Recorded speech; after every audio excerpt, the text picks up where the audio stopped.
quarters right, top of the hill. He's in close there.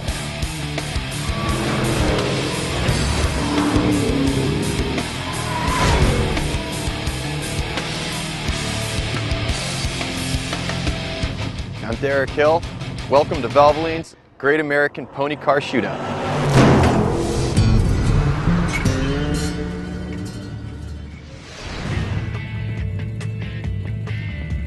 Ford Mustang is one of the most popular muscle cars on the market today.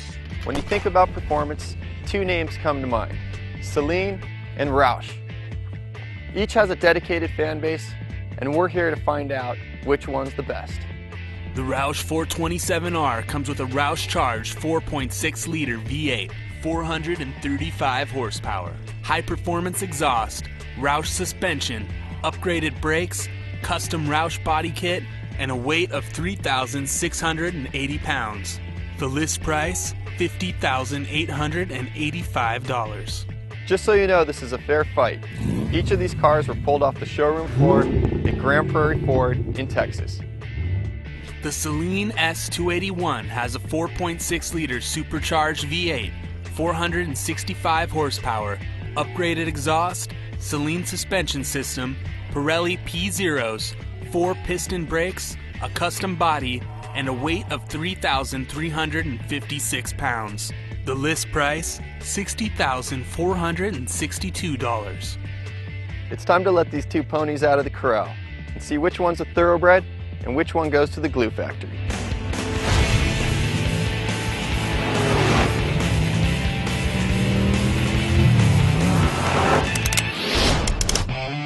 We're going to test the 0 to 100 to 0 on these cars. Using the front straightaway here at Thunder Hill, we're going to test maximum acceleration and maximum braking on these two cars.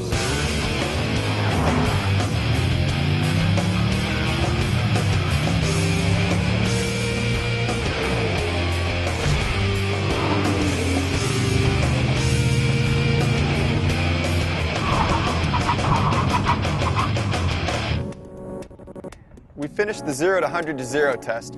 To test the distance between the two, we have a measuring wheel. The 427R bolted from 0 to 60 in 4.5 seconds and hit 100 in 10.3. Braking from 100 to 0 took 4.7 seconds and 332 feet. The Saleen powered from 0 to 60 in 4.65 seconds, over 1/10 of a second slower than the 427R, and hit 100 miles per hour over 1 second slower than the Roush. Braking from 100 to 0 took 4.75 seconds and 346 feet. The Saleen was slightly outbraked by the 427R. Clearly in this challenge, the Roush comes out ahead. We've set up a slalom course to compare the G-forces and to see how quickly each of these can get through it.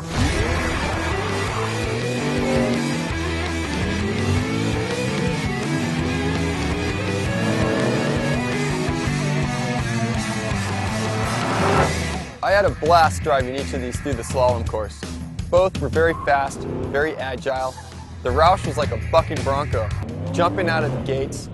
A lot of fun to maneuver through the cones. The Saleen was a bit more steady, perhaps because of the wider tires and firmer suspension package, that it just got through a little bit quicker. That's why it won this contest by a mere 0.2 of a second.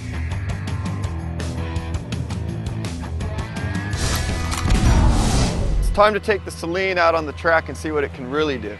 We've got the TrackMate data logger, which is going to give us all kinds of information, such as cornering G-forces, braking, acceleration, all the data we need to give it a real comparison against the other car.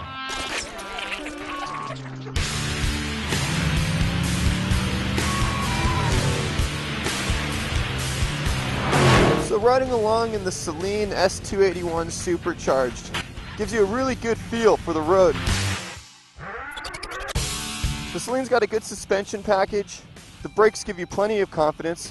The gearbox makes it a little bit hard to find where you're at times. You really feel the G's and the acceleration coming out of the corners. I think this is the most elegant looking ride you could expect with a Mustang. Although I do find it's not quite putting the torque down on the road like you'd want. Maybe they've taken away too much of that raw edginess that you want in a car like a Mustang, where you enjoy the brute force of it, where you want to experience the horsepower and hear it and feel it. Sometimes refining that too much maybe just takes away from what you really want out of one of these cars.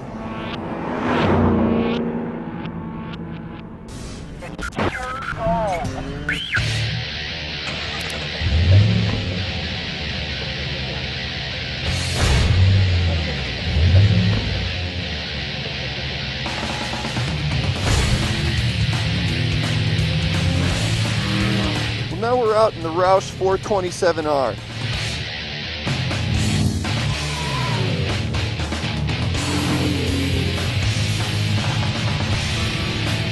The 427R is just a little more raw, a little more edgy.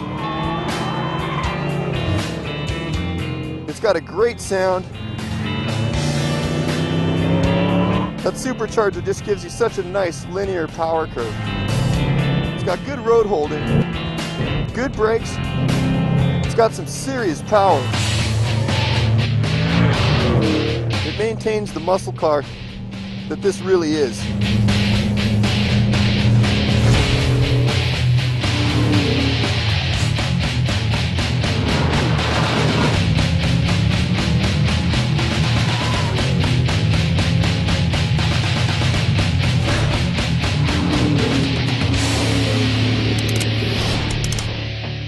Looking at the track results, the Roush has a faster lap time, higher average track speed, and higher lateral G-forces. Let's take a look at the data and see how they compare. In this tighter section of the track, the Roush and the Saleen were very similar in their overall grip and performance, but as the corners start opening up, the Roush just starts pulling away. The data shows over the length of the track, the Roush was able to consistently open up its gap over the Saleen, not giving it a chance to ever catch up. Well, I had a great time running each of these cars through the paces. We tested them in all kinds of ways. 0 to 100 back to 0 to test acceleration and braking, the slalom to test the agility of the car, and then we got to run them full speed on the track, which I think is the ultimate test. We have the data too to back it up. I think that both cars showed their strengths and weaknesses. In this case, I know which one I'd take home. Yeah!